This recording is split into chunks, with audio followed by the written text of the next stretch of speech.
Welcome to my YouTube channel Sindhi with GH Lakho. अॼु असांजे video जो मौज़ू आहे इल्मी उरूज़ जे तहत जुड़ंदड़ हिकु मशहूरु जग मशहूरु सिन्फ़ मसनवी ते। अॼु असांजो जेको मौज़ू आहे अॼु जे वीडियो जो उहो मसनवी आहे। मसनवी जे इल्मी उरूज़ तहत जेकी बनावट आहे उन जे बारे में असां अॼु हिन वीडियो में जेको आहे सो तफ़सील सां ॻाल्हाईंदासीं। मसनवी अरबी लफ़्ज़ मसनिया मसनी या असीननि मां वरितलु आहे, जंहिंजो मतिलबु आहे ॿ, यानी कि उहो बेत जेको ॿिनि लाइनुनि ते मुश्तमिल हूंदो आहे उनखे मसनवी चयो वेंदो आहे। मसनवी अरबी लफ़्ज़ हिन जो जेको रूट आहे वर्ड जो उहो अरबी ॿोलीअ मां वरितलु आहे। हीउ लफ़्ज़ मसनवी जेको आहे अरबी ॿोली जो लफ़्ज़ आहे। मसनवी जी लुग़वी माना आहे ॿिटो, ॿीणो या जोड़ो। मसनवी जी लुग़वी माना आहे ॿिटो, ॿीणो या जोड़ो। मसनवी खे मज़दूज बि चयो वेंदो आहे। मसनवी खे मज़दूज बि चयो वेंदो आहे। मसनवी जो हर बंदि ॿिनि सिटुनि जो थींदो आहे, यानी कि जेकी मसनवी हूंदी आहे उहा ॿिनि जेको हुनजो बंदि हूंदो आहे उहो ॿिनि सिटुनि ते मुश्तमिल हूंदो आहे। मसनवी जो हर बंदि पंहिंजो जुदा काफ़ियो रखे थो, यानी कि जेको बंदि हूंदो आहे उनजो काफ़ियो मुख़्तलिफ़ हूंदो आहे ऐं उनखे पंहिंजो हर बंद जो पंहिंजो हिकिड़ो काफ़ियो हूंदो आहे। मसनवी फ़क़ति 7 वज़न में लिखी सघिजे थी, यानी कि उनजा जेके वज़न हूंदा आहिनि इल्मी उरूज़ तहत उन में सिर्फ़ु 7 वज़न आहिनि जंहिंजे तहत असां मसनवी खे लिखी सघंदा आहियूं। मसनवी में हर मौज़ूअ खे समाए सघिजे थो, यानी कि हिन जे दामन में एतिरी वुसअत आहे जीअं असां नसर में का बि शइ लिखी सघूं था, त साॻी तरह असां मसनवी जो जेको फॉर्मेट घाणेटो आहे उन में असां को बि मौज़ू का बि ॻाल्हि असां मसनवी जे फॉर्मेट में मसनवी जे घाणेटे में असां ऐं मसनवी सिल्फ़ में असां लिखी सघंदा। मसनवी आम तौर ते किस्सा कहाणियूं बयानु करण लाइ इस्तेमालु कई वेंदी आहे। जीअं तव्हांखे ख़बर आहे त पुराणे दौरनि में नसर जॾहिं मुरवज न थियो हुयो तंहिं ज़माने में ही उहा वाहिद सिन्फ़ हूंदी हुई। टालपुरनि जे दौर में हिन जो जेको आहे सो शुरूआति थी हुई इल्मी उरूज़ तहत। त उन दौर में जेके किस्सा कहाणियूं हूंदियूं हुयूं उनखे या हिकिड़ो जग मशहूरु सफ़रनामो आहे सैयद साबित अली शाह साहब जो, जेको इराक़ ऐं ईरान जो जेको सफ़रनामो आहे उहो बि मसनवी जे फॉर्मेट में लिखियलु आहे। ऐं जेके किस्सा कहाणियूं सफ़रनामा ऐं ख़त हूंदा हुआ उनखे या तारीख़ हूंदी हुई उनखे मसनवीअ जे फॉर्मेट में लिखियो वेंदो हुयो। मसनवी में बंदनि जी तइदाद जे लिहाज़ खां का बि पाबंदी नाहे हूंदी।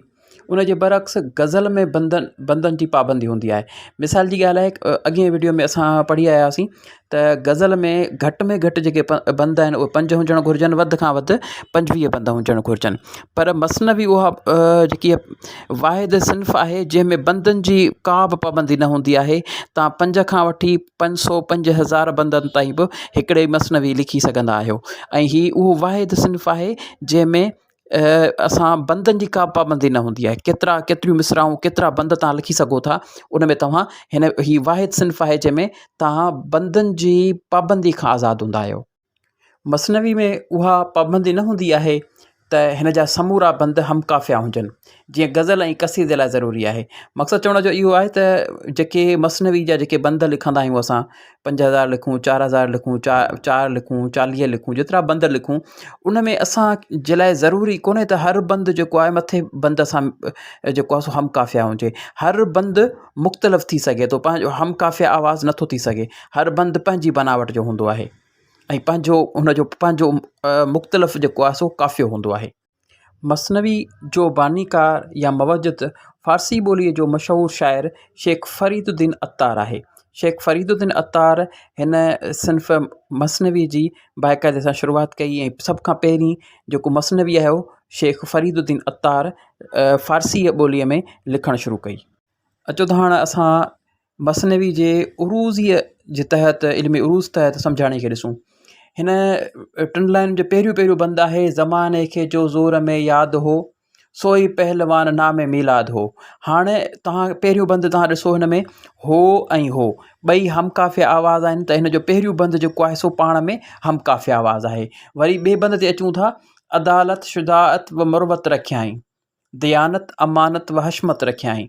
यानी कि ॾिसो हिन ॿिन्ही बंदनि में हिकु हेठें बंद में तव्हांखे रखियाई ही पाण में हमकाफ़िया आहिनि। हाणे मथें बंद सां हेठें बंद जो को तालुक़ु नाहे, हुनजो हमकाफ़िया आवाज़ु अलॻि आहे, हिन जो हमकाफ़ियो जेको आवाज़ु आहे उहो अलॻि आहे।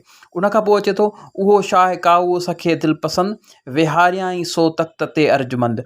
हाणे तव्हां ॾिसो त आख़िरी सिट में या आख़िरी बंद में जेको आहे सो दिलि पसंदि ऐं अर्जुमंद पाण में हमकाफ़िया आवाज़ आहिनि।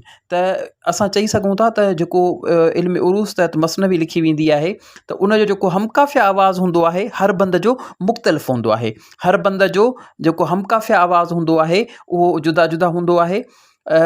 उमेदु आहे त अॼोको वीडियो तव्हांखे पसंदि आयो हूंदो ऐं सम्झ में आयो हूंदो। उमेदु कयां थो त वधीक अहिड़े वीडियोज़ रखंदो रहंदुसि इंशाअल्लाह।